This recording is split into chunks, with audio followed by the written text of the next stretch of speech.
There are many areas of the city that do not have adequate transit service.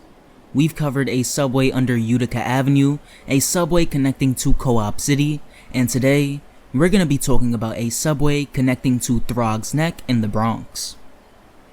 Be sure to like the video and subscribe to the channel for more content like this in the future.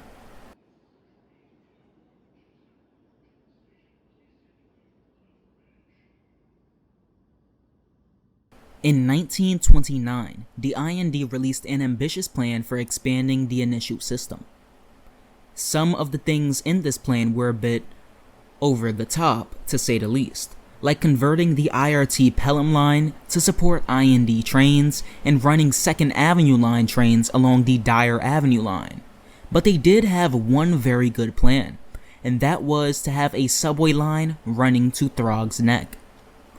Currently, to get to Midtown Manhattan from Throggs Neck, you must wait for an infrequent and overcrowded BX40 or BX42 bus, and when that finally arrives, you have to take that to the IRT Pelham line, the 6, another overcrowded line. That whole trip, during rush hour, takes nearly an hour and a half. You would be waiting for over 80 minutes on infrequent and crowded buses and subways. This is unacceptable. Some might say this can be resolved with more frequent bus service, maybe even converting the BX42 into a select bus route, but that is not a good long-term solution. While I would love to see the BX42 become a select bus route, it wouldn't drastically change the rider's experience of traveling into Manhattan. It might speed things up by 5 or 10 minutes, but you're still forcing people to transfer at Westchester Square, a station that is nearly at capacity during rush hours. Another solution to this issue, which was brought to my attention by Manifest in my Discord server, is to implement a similar service to what was proposed in the IND's second system plans, by sending a subway line to Throggs Neck. Now, I say similar and not identical because there is one key change, and that is the fact that this new subway extension, instead of being IND, would be a part of the IRT. This new extension would branch off of the IRT Pelham line, the 6, just east of the Hunts Point Avenue station. It would rise to an L east of the Bronx River and run above Lafayette Avenue all the way to East Tremont Avenue, where it would run south and run above it until Harding Avenue, where it would terminate. Now, it would have to start at a new lower level platform at Hunts Point Avenue to avoid much interference with the 6 line.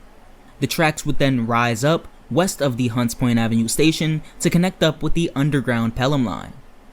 This line would have stations at Boynton Avenue, Soundview Avenue, White Plains Road, Brush Avenue, providing commuters with a direct connection to the Throggs Neck Shopping Center, Balcom Avenue, Randall Avenue with exits near Lafayette Avenue, and finally Miles Avenue, although the station would have exits near Harding Avenue and tail tracks reaching near Harding Avenue. This new line, branching off of the 6, would obviously run via Lexington Avenue, and there are only a few unused route bullets left for the Lexington line. We're going to be using one of those for this new line, and that route bullet will be the 8.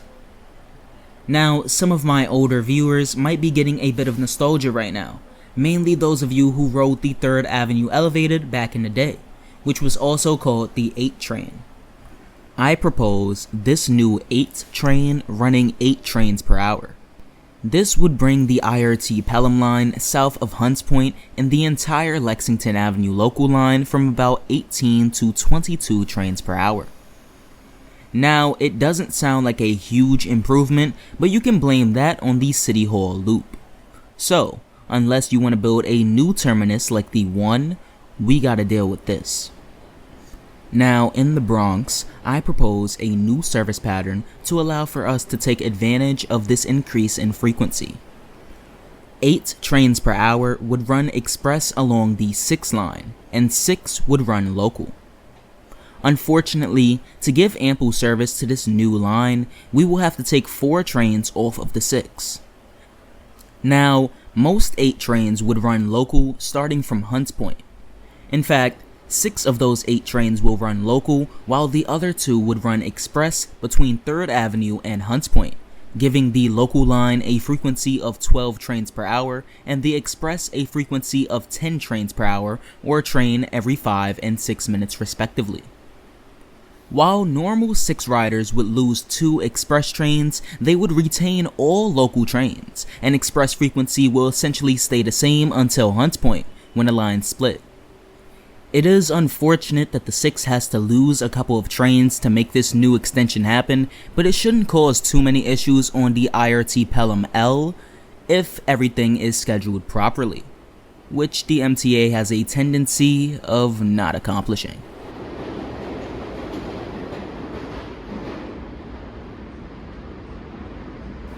I think this new line would greatly improve transit connectivity, not only to the new areas it will service, but also to existing lines. Those who live on Lexington Avenue or the underground portion of the Pelham line will see increased service and will be able to get to their destinations quicker. While there are many other projects that are more important than this, like the Utica Avenue line, the Rockaway Beach Branch, and the 2nd Avenue subway, this is something that would be incredibly useful for Bronx commuters, and I think that we really need to start looking into the underserved areas of the city to improve their transit connectivity. While we are working on other projects like the ones I just listed, I think we can still implement new changes to improve transit to and from the Throggs Neck area. Now, I mentioned this a few videos ago in my Bronx bus redesign video, and I'm gonna mention it again here. Make the BX42 a select bus route. I think this is a fine short-term solution to the issue of poor transit connectivity. By making it a select bus route, you are making the line quicker, with it having more priority and longer stop spacing than normal local bus lines. Anyway, what do you think about this proposal? Do you like it? Tell me your thoughts in the comment section below. And if you enjoyed this video, like, subscribe, and consider becoming a channel member.